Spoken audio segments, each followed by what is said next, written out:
Comment est-ce qu'ils l'ont secoué pour... parce qu'il voulait rester dans la souillure. Même d'autres qui ont dit à William Branham, toi au fond tu n'es venu que pour prier pour les malades. Ne prêche pas. Un jour il y a un sponsor qui l'a appelé. Parce que lui il allait que de sponsor en sponsor. Il vient en campagne dans une ville ici. Il appelle William Branham. Quand tu viens, laisse les femmes en paix. Laisse-les avec leurs cheveux coupés. Laisse-les avec leurs soucis de jour. Laisse-les avec leur maquillage. On sait que lui, le pauvre sponsor, ne savait pas. L'esprit qui était dans le ministère du 7e ange était l'esprit que Dieu a toujours utilisé pour résister à la fantaisie de la femme. C'est comme de Tishbit résisté à Jézabel. C'est pourquoi Élie Jean-Baptiste a résisté à la femme du roi Philippe. C'est pourquoi en ce temps de la femme, je vous explique ici que la Odyssée, c'est le nom d'une femme. C'est la femme d'un roi. Qui est là pour faire plaisir à sa femme. Ça c'est compliqué. On verra ça quand on verra l'histoire de l'Église. Il a changé le nom de la femme. Le nom de sa femme, la Odyssée. Et Dieu savait. C'est pourquoi de tous les actes de l'Église, il a réservé le nom de la femme à la fin.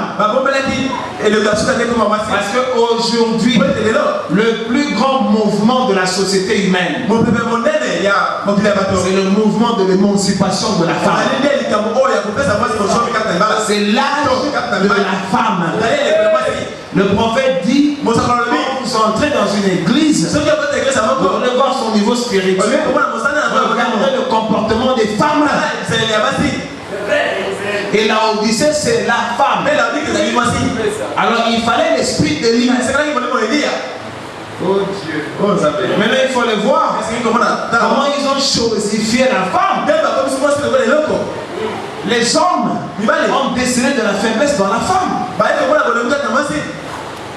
Elle est devenue mannequin pour les produits pharmaceutiques. La femme vend même des pneus. La femme est devenue un objet de publicité. Alors pour ce faire, il faut qu'il soit en petite culotte. Parce qu'on doit d'abord regarder son corps. On regarde le produit. C'est quoi? C'est la séduction.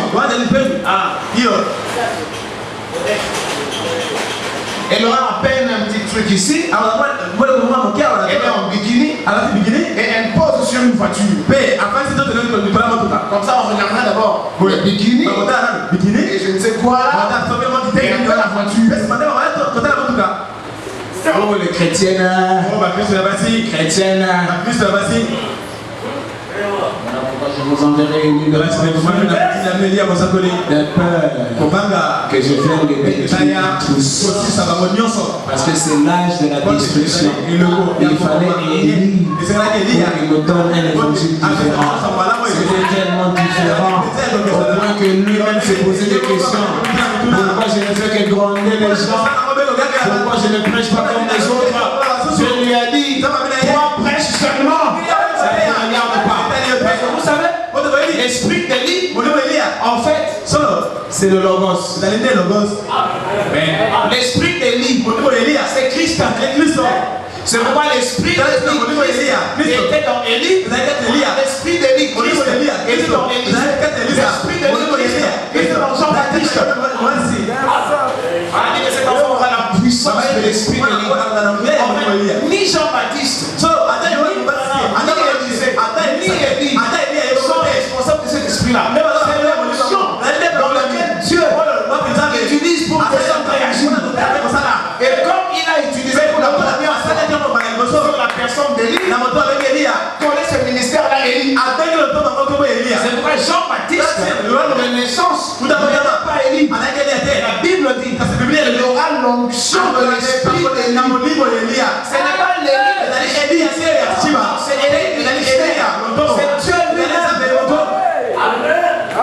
utilise les hommes. Parce que de toutes les façons, les prophètes, c'est le Seigneur. Chaque prophète est Dieu en miniature. Si beaucoup aiment bien faire William Branham Dieu. Non, si William Branham est Dieu par le ministère prophétique, oui, parce que Moïse était Dieu pour Aaron. Oui. D'ailleurs, selon la révélation, les fils et les filles de Dieu ne sont-ils pas Dieu en miniature? Qu'on ne nous impressionne pas. Quand quelqu'un dira William Branham est Dieu, parce que nous sommes des dieux. Parce que la vie qui vit en nous, c'est Dieu. Le prophète dit, sinon ça ne peut pas résister. Il vous ramène à l'éternité parce que vous venez de là. Parce que l'éternité n'a pas de commencement. Tout celui qui a un commencement aura une fin. C'est vrai. C'est comme j'expliquais à Moïse. J'expliquais déjà à Moïse. Comment tu vas appeler le fils d'un chat? Chat. Comment tu vas appeler le fils d'un chien? Chien. Mais tu vas appeler le fils d'un homme? Homme. Non, le fils d'un homme est un homme. Jésus l'a révélé ça. Mais la Bible dit que vous êtes des dieux. Qu'est-ce qu'il y a? Pourquoi vous êtes scandalisés quand vous êtes des dieux? Il est écrit dans vos Bibles. Vous êtes des dieux.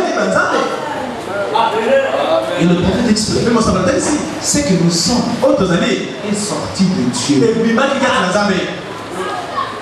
En fait, Dieu ne nous a pas créés. Il nous a manifestés.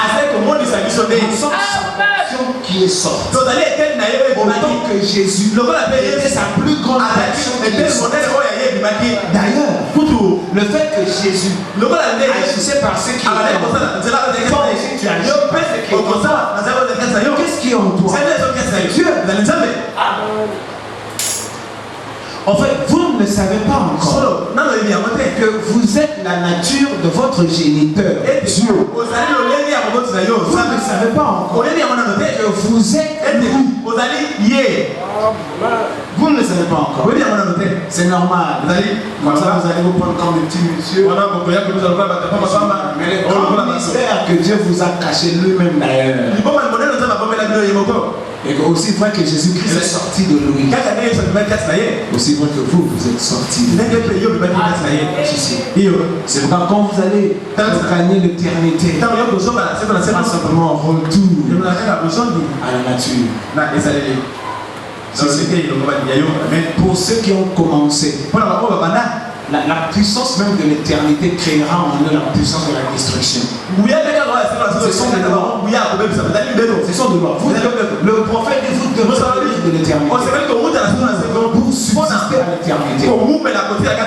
Ce qui est temporel doit être détruit par la loi. La loi du temps. Amen. C'est pourquoi à la fin de les pentecôtistes ont raté le message. Et pour finir, nous avons décelé le message selon le prophète. Je vois ici dans Pierre. Je vous ai lu ce que je vous ai lu là. Devenir participant de la nature divine. Les gens ne savent pas ce que ça veut dire. Devenir participant de la nature divine. Maintenant, comment on devient participant? C'est dans Éphésiens. Éphésiens 3.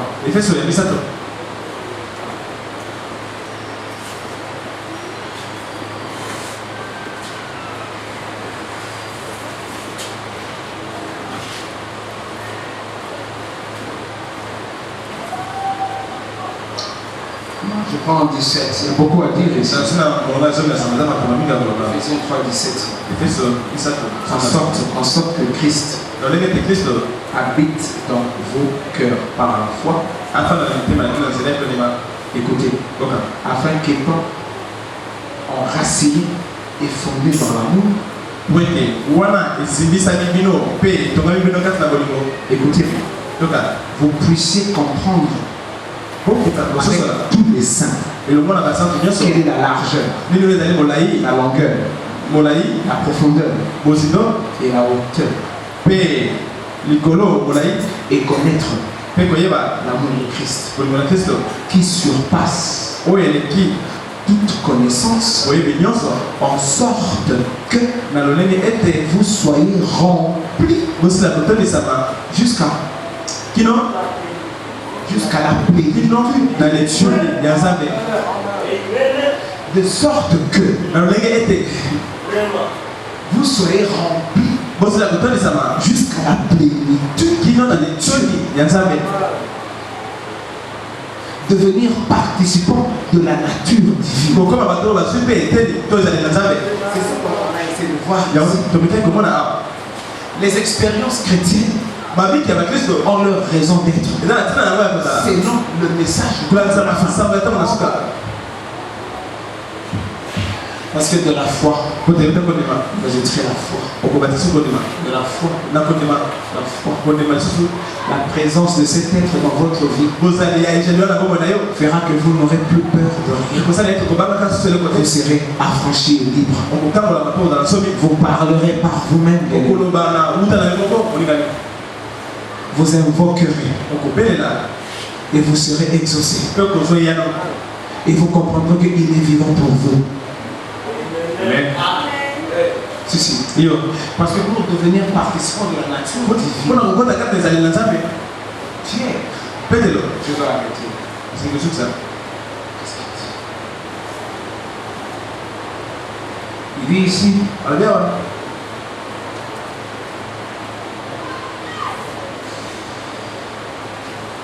comme ça devient une puissance, nous a donné tout ce qui contribue à la vie et à la piété au moyen de la connaissance de celui qui nous a appelés par sa propre gloire. Écoute, lesquels nous assurent de sa part les plus grandes et plus précieuses promesses, afin que par ces promesses vous deveniez participant de la nature divine.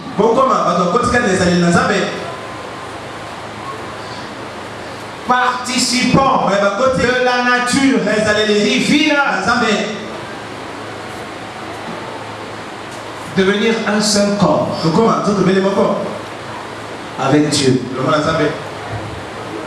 Comment vous le devenez? C'est quand il accomplit dans votre vie toutes les promesses faites à l'église. Or, maintenant, le piège, nous l'avons vu. Comment est-ce que tous ces pentecôtistes sont allés là-bas, ayant des miracles et tout, mais sans vie de Dieu? Je vous ai dit ici, Bénin, il commentait comment la colonne de feu, cette colonne, était apparue au-dessus de William Branham. Il ne le contestait pas. Il le redoutait. Mais il le trouvait trop dur. Quand le sponsor a dit ça à William Branham n'est plus allé. Et dans ce cas, je ne viens pas. Et comme ça, on lui a fermé les portes. Comme on a vu avec vous. Et il a fini chez le Full Gospel. Comme je vous ai dit, il était parmi ceux qui ont fondé le Full Gospel. C'était leur plus grand conseiller d'ailleurs. Parce que le fondateur de Full Gospel était une brebis de William Branham. Il faisait tout que par William Branham. Nous disons ici, la plupart de nos brochures, ce sont des prédications dans les chapitres de Full Gospel. Bon, je ne suis pas là. Mais le message du temps de la fin nous fait voir que vous n'accéderez pas à Dieu comme nous l'avons vu le vent. Dieu ne pourra jamais supporter une vie souillée. Or là-bas, ça se supporte. On leur dit que Dieu voit les cœurs. Mais ton cœur t'envoie toujours à la convoitise. Tu tombes avec les hommes. Tu tombes avec les femmes. Ils disent que non, Dieu voit le cœur. Tu vas t'habiller comme en mini-jupe. Tu exposes tes jambes. Tu exposes ton buste. Rien que pour la séduction. Mais malgré ça, tu es comme un chrétien. On leur dit, ne vous en faites pas, tout ça Dieu voit le cœur. Et ils vivent dans la sueur. Et ils invoquent Dieu. C'est la séduction. Le vendredi, je vous ai montré des images ici. La vraie adoration, c'est là vers le Saint des Saints. Vous traversez le parvis extérieur. Vous traversez l'autel d'airain. Vous êtes consumé par le feu. Vous voulez entrer dans le tabernacle. Il y a là une cuve d'eau. Vous devez vous nettoyer là. Vous entrez dans la tente d'assignation. On a vu ça ici. Et là, qu'est-ce que vous rencontrez? Le chandelier. Je vous ai dit ici, les 5 vierges avec de l'huile. Il fallait qu'ils préparent les langues. Alors, pour ceux qui viennent, parenthèse, tous ceux qui viennent le dimanche, en tout cas, leur expérience chrétienne est fausse. Si. En cas, ceux qui ne viennent que le dimanche, parenthèse, vous êtes faux. Faux. Et ne vous en faites pas. La parole de Dieu est contre vous. Si. Il n'y a pas de jour spécial pour le Seigneur. Le jour spécial, c'est voici qu'il est agréable.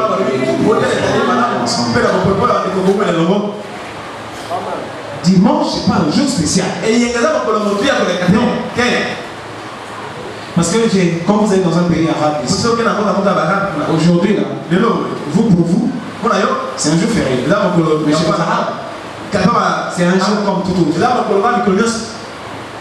D'ailleurs, le dimanche, c'est encore là, il y a une invention romaine, c'est l'église catholique.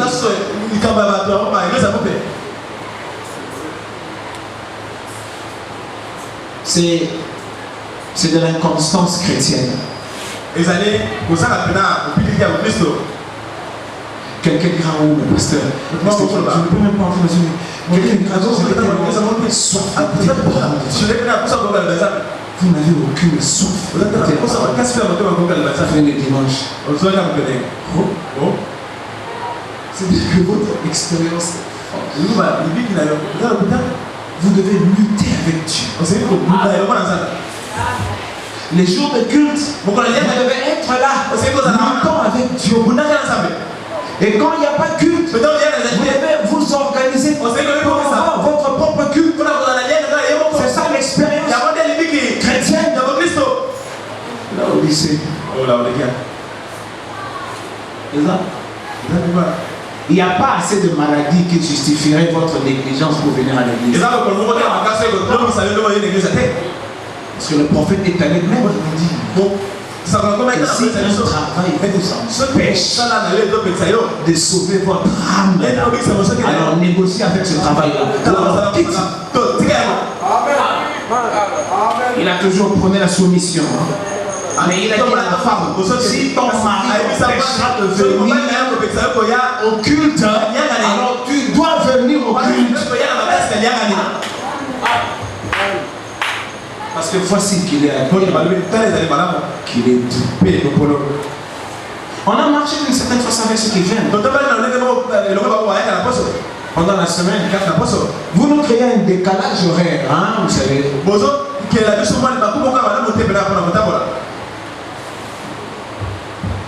Alléluia. Nous avons un message. Et le message nous a dit que vous devez vous sanctifier. Et on a vu ça le vendredi. On dit à Branham de faire tout ce que vous voulez. Lisez des brochures. Parce que vous avez créé une religion dans le message. Je crois au message. Lire la brochure, c'est vivre le message. Et qui est mort.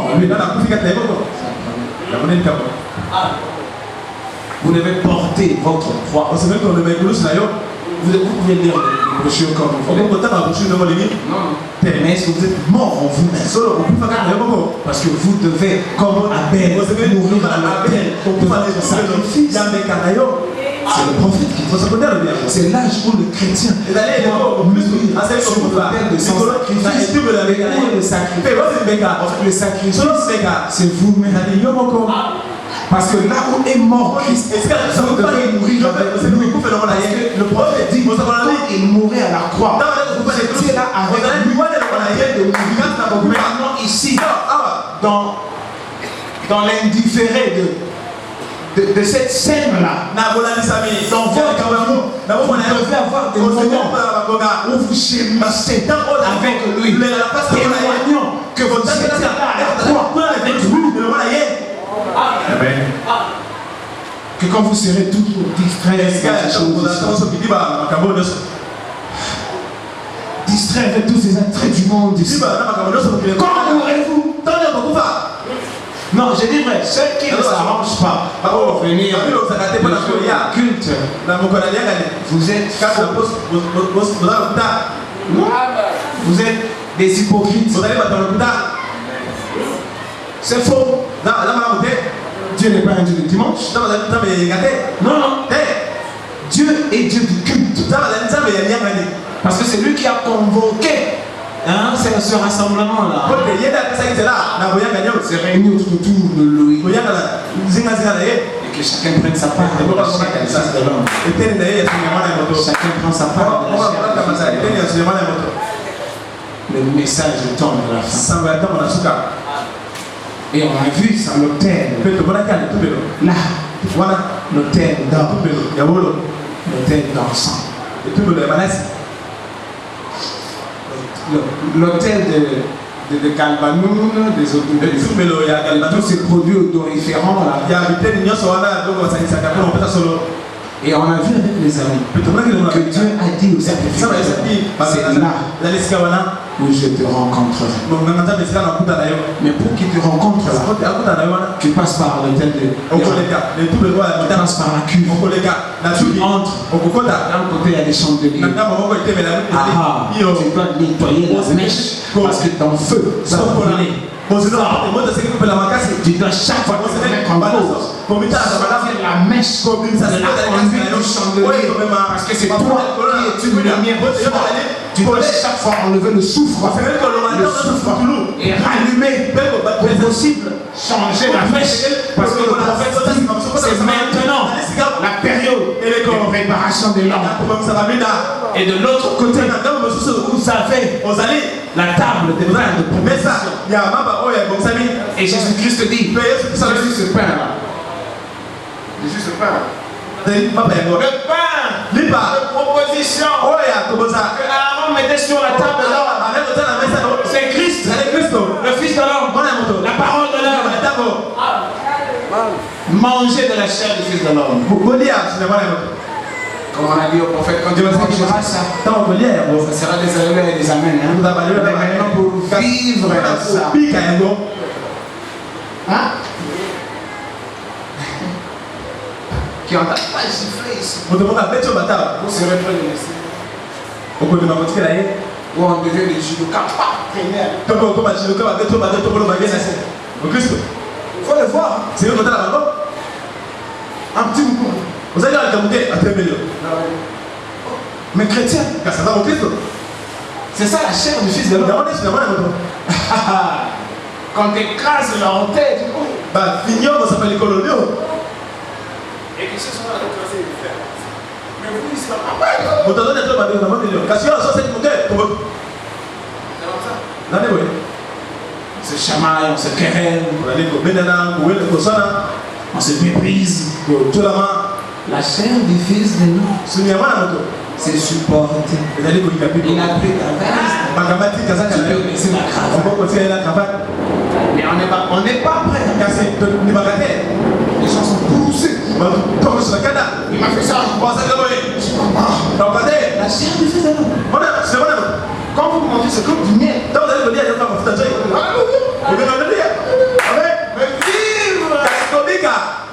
Bible dit, nous le fera.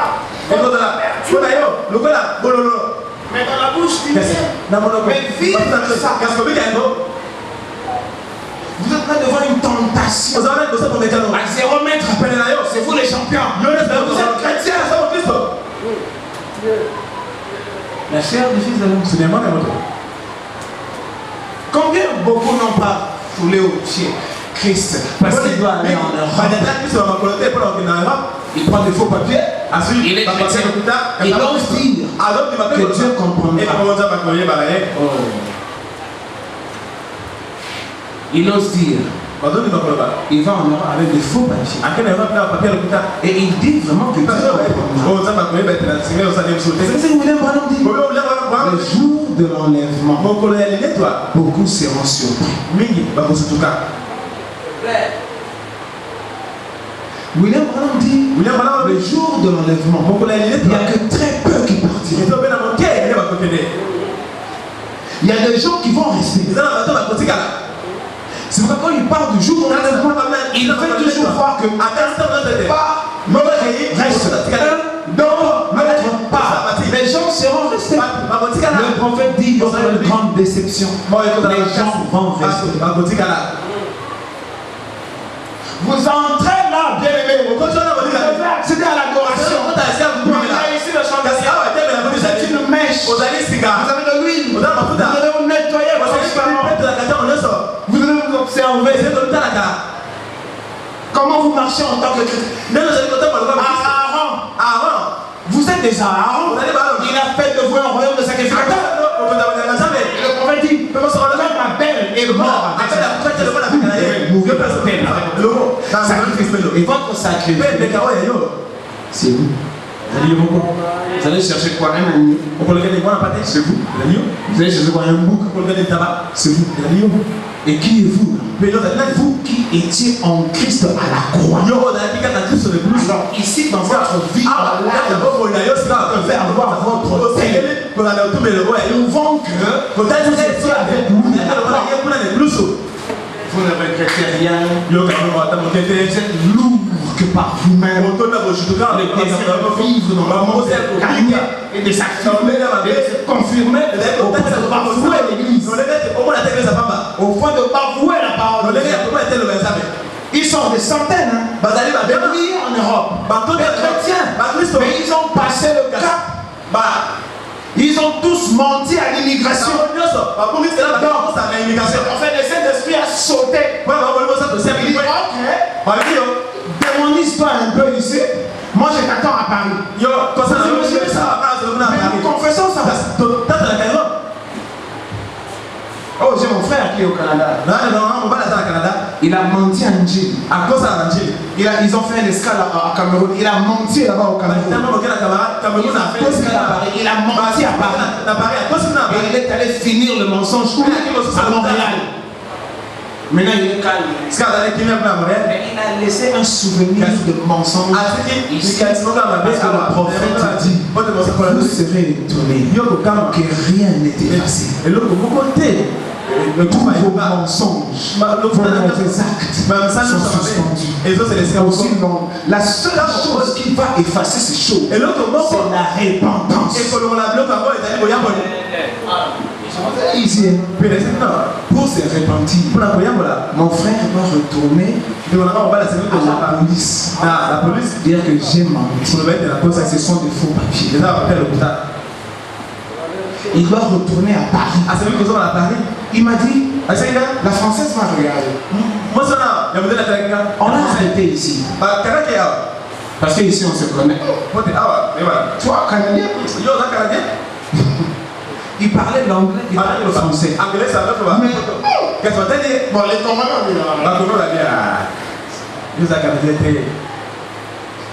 on a arrêté ici. L'argent vient du Canada. Et l'immigration a pris. Et on l'a accompagné. Et il est au Cameroun. Il a menti.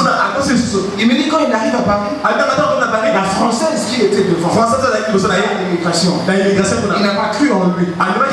Mais néanmoins, il est Canadien. Il a le droit de l'homme. Il faut faire attention. J'ai parlé à la dame, mais madame, je suis Canadien, qu'est-ce que vous voulez? Et surtout, il parle bien français. Et il parle aussi l'anglais. Mais la française regarde. Parce que vous savez, la santé européenne, la santé africaine, c'est net. La française, il dit, il a écouté. La française. Mais c'est un Canadien.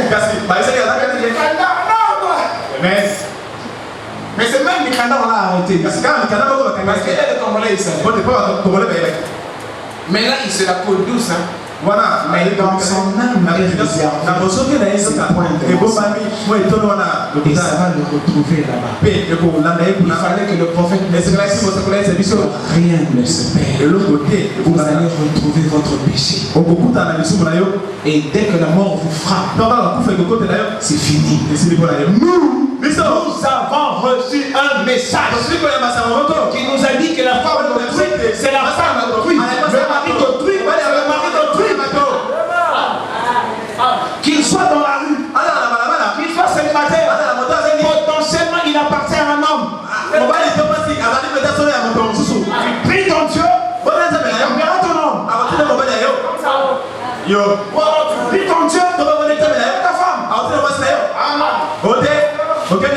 C'est une fille simple. Non, tu es en train de la suivre. Tu l'as laissé ça. Enfin, nous parlons aux chrétiens. Sinon votre péché vous retirera à moins de la repentance. Parce que Dieu est prêt à pardonner. Mais quelqu'un s'est-il repenti? Les gens se trompent contre eux là. Mais les pasteurs leur disent vous blaguez? Le Saint-Esprit saute, il dit non ici, mais imaginez-vous, vous manquez de qui? Et là, à Paris, si vous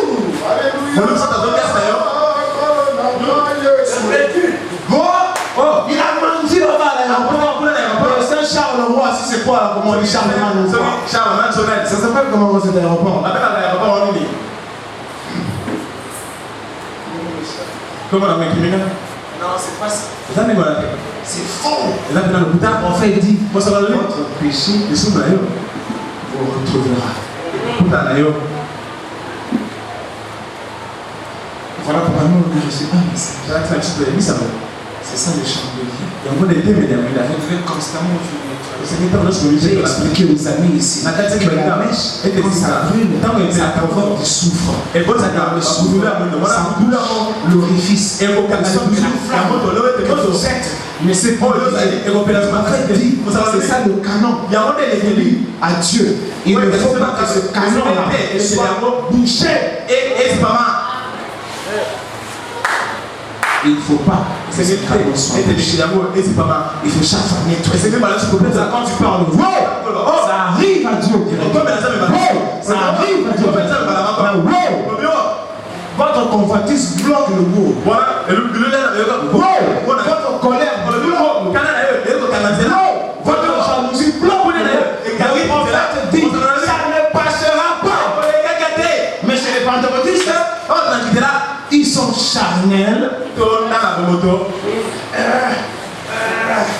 savez, je faisais une fois, j'étais au milieu.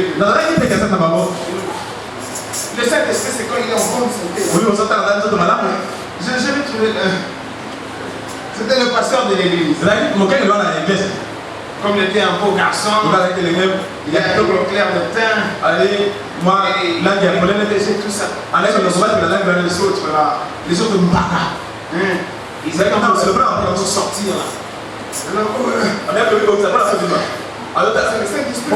Oh, on est comme ça, tu dis. J'ai dit, prends un peu de. Comment on dit ça, de maquille. Il se frotte les lèvres. Ah, je m'en fous, alors, on a un mémo. Et puis, frère. Comme ça. Oui. Le Saint-Esprit. Ah, on est comme ça, tu dis. Mais c'est beau, frère. Ah, comme ça. Oui. C'est ça, courir sans dessein. Et je vous ai lu le prophète. Que tu sois en bouche. Que tu n'aies pas changé de chemise pendant 2 jours. Que cette chose est en toi. Dieu est béni en toi. De ce côté, il y a les chandeliers. C'est vous. De l'autre côté, il y a la chair du Fils. Le pain des propositions. Dans la bouche du miel. Mais dans le ventre, c'est de la smertude. C'est qu'on va vous insulter. Vous n'insulterez pas. Quand on va vous faire des choses injustes, vous êtes obligé de supporter. quand on va vous malmener, Vous allez tolérer. quand on va vous arracher, Vous laisserez prendre. Hein? C'est facile de dire Alléluia et Amen. Mais de vivre. Quand vous rentrerez, il n'y a pas à manger. Vous devenez nerveux. Là, vous n'avez pas assez de Saint-Esprit pour vous maîtriser. Vous commencez à sentir la nervosité. La chair du Fils de l'homme. Vous en arrivez à la maîtrise. Et attendre. La chair du Fils de l'homme. Il y a les chandeliers. Et il y a le pain de proposition. C'est après avoir traversé la zone. C'est là où je te rencontrerai. Une adoration parfaite. C'est pourquoi le prophète parlait de la foi parfaite. Et il explique. Mais je me disais que je puisse aller page après page avec la foi parfaite. Parce que nous sommes arrivés à l'âge de la foi parfaite. Or, qu'est-ce que c'est que il faut traverser l'autel des reins. Il faut traverser la cuve. Il faut traverser le chandelier. Et le pain de la position. Pour arriver finalement à l'autel d'or. On a vu ça ici. Où est placé l'autel d'or? Juste dans le Saint des Saints. Parce que c'est là. Parce que la gloire de la Shekinah est juste derrière le rideau. Et c'est ce rideau-là qui a été secoué par le cri de Jésus qui est à la croix. C'est ce rideau-là qui a été secoué par le cri de Jésus-Christ à la croix. Il a poussé un grand cri et un tremblement de terre. Et le rideau du temple s'est déchiré. Afin que l'adorateur, le vrai, puisse parler avec son Père, son vrai Père. C'est lui qui l'a engendré par la parole proclamée. C'est lui qui s'est pris comme Abel. Il se met sur son autel. Il s'égorge lui-même. Vous savez qui vous égorgez? Vous-même. C'est que vous aimiez dans le monde. Amputé. On a vu ça. Votre œil. Vos mains l'enlever. Votre pied. Coupez-le. Le Fils de l'homme. Applaudissez-vous le Seigneur.